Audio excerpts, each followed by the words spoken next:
ako'y nagpalayo sa kalipay na himpit.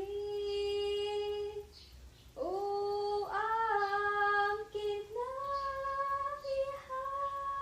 sa Diyos nagpadiyan, iyang ngalan takos pagdadaygon. O ang kinabihan sa Diyos nagpadiyan, iyang ngalan takos pagdaygon.